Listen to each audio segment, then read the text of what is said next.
तो बोला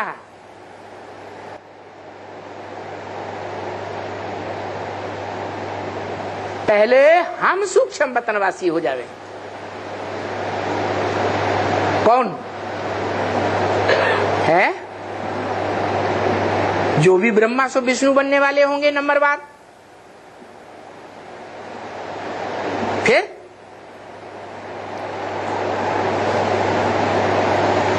ब्रह्मा भी सूक्ष्म वतनवासी तो विष्णु भी सूक्ष्म वतनवासी, तो सबसे ऊंची पुरी में कौन वासी? शंकर भी सूक्ष्म वतनवासी। तो पहले पहले सूक्ष्म वतनवासी कौन बनता होगा? अरे कौन बनता होगा? है? जो सबका बाप है, सभी मनुष्य सृष्टि का बाप है।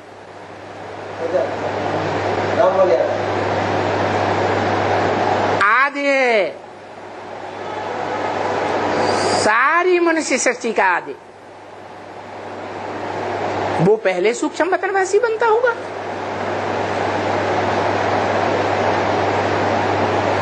तो कब से बना? ये वाणी तो वाचा में आई 66 में।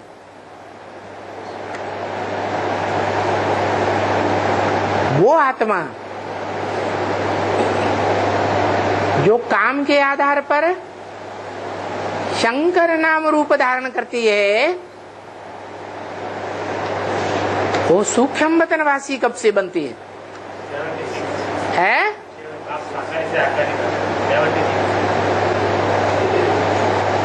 राम बाप, मुरली में बोला बाप साकारी से आकारी बना,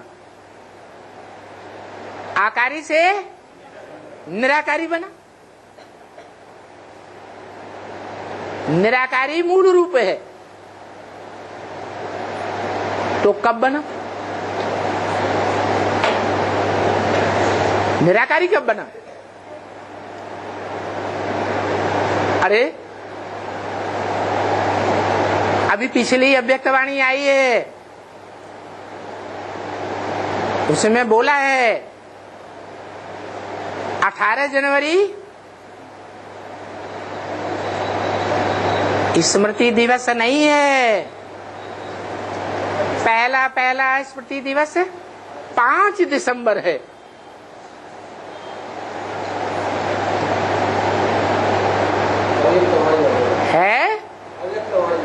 अव्यक्त वाणी में बोला,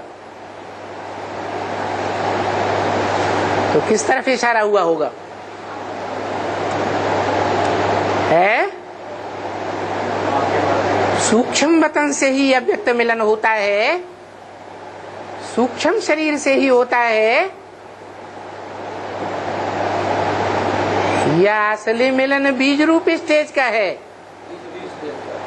बिंदु रूप स्टेज का है? प्रैक्टिकल में आत्मा जब बिंदु रूप धारण कर ले, उस स्टेज में टिकने लगे, तो शिव बाप से मिल सकती है। जैसे बहुत से ब्राह्मण बच्चे अभी भी कहते हैं बिंदी को कैसे याद करें। इसका मतलब उनको ज्योति बिंदु याद ही नहीं आता। जैसे माँ को बच्चे का रूप याद आता है ना, ऐसे मनुष्य आत्माओं को जब तक आत्माओं के बाप का असली रूप ही याद नहीं आता, तो आत्मिक स्मृति में टिका हुआ कहा जाए है? तो कौन सी आत्मा है जो पहले पहले आत्मिक इस रूप में टिकती है? राम वाली आत्मा टिकती है। जब आत्मिक रूप में टिकती है तो बाप से भी मिल सकती है।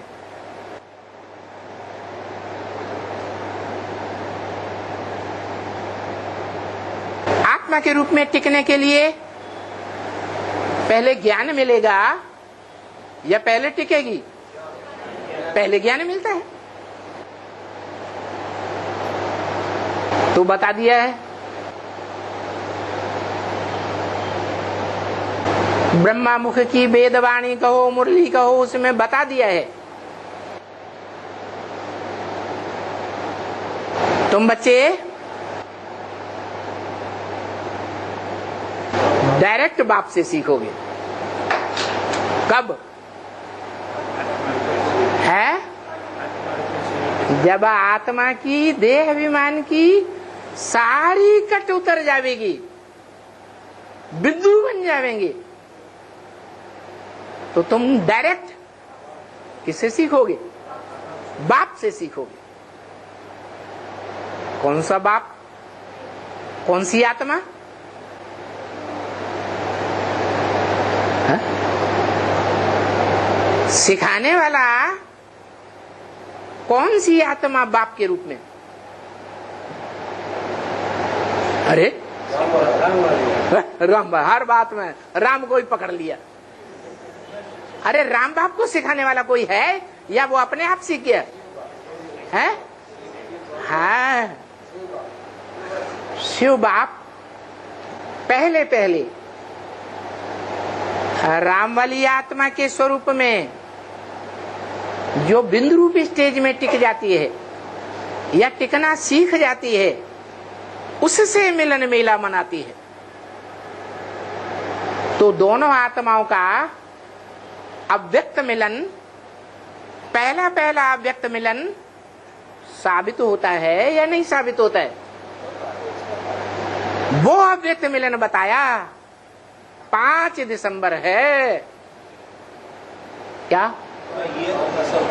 18 जनवरी नहीं, जब दादा लेखराज ब्रह्मा ने शरीर छोड़ा तो वो जा करके सीधा परमधाम वासी बाप से मिल गया।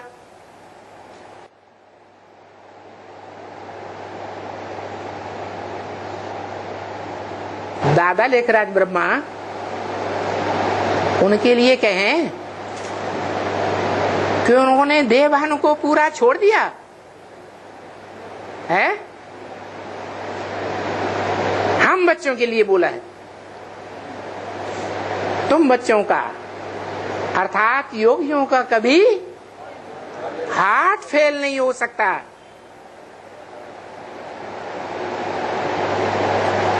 और ब्रह्मा का, दादा लेखराज का हार्ट फेल हो गया। कारण देवान को छोड़ पाया या नहीं छोड़ पाया? नहीं छोड़ पाया, इसलिए हार्ट फेल हो गया। जो बच्चे बिंदु रूप की स्टेज में टिक जाते हैं, उनका देह अभिमान का कट उतर जाता है। इसलिए बोला, तुम्हारी जब आत्मा की पूरी कट उतर जाएगी, कौन सी कट?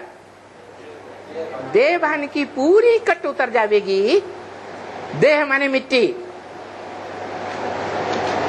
कट होती है, जंग लगती है ना, मिट्टी ही तो कहते हैं।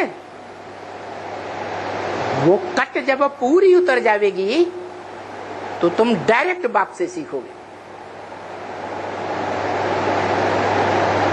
तो डायरेक्ट बाप से सीखने वालों में अव्वल नंबर किसका हुआ? कौन होगा? है वही बाप जिसको परम ब्रह्म बोला है, जो सारी मनुष्य सृष्टि का पिता है। वो आत्मा ब्रह्मा के द्वारा जो दिया हुआ बेसिक ज्ञान है, उस बेसिक ज्ञान के बतौर अपने को ज्योति विद्यु आत्मा मानकर प्रैक्टिस करते हुए ज्योति बिंदु स्वरूप में पहले टिकता है। और जब उस रूप में टिकता है तो बाप का क्या डायरेक्शन है? अपन को आत्मा समझकर फिर बाप को याद करो। मैं आत्मा ज्योति बिंदु, मेरा बाप भी ज्योति बिंदु। तो तुम बच्चे जितना मुझे याद करते हो ओरिजिनल रूप में, उतना मैं तुम्हारे साथ हूं। तो जो बताया कि हम पवित्र हो जाएंगे, मना देह की कट, देह भान की कट उतर जाएगी, तो फिर तुम सूक्ष्म वतनवासी हो जाओगे। क्या? कहां के वासी? सूक्ष्म वतनवासी का मतलब जैसे ब्रह्मा ने शरीर छोड़ दिया, दादा लेखराज ने, ऐसे हो जाएंगे। क्या मतलब? हाँ, कि आत्मा जो है इस दुनिया को, लौकिक दुनिया को, देह को, देह के संबंधों को, देह के पदार्थों को भूल जाएगी, बिंदु रूप में टिक जाएगी, अव्यक्त हो जाएगी।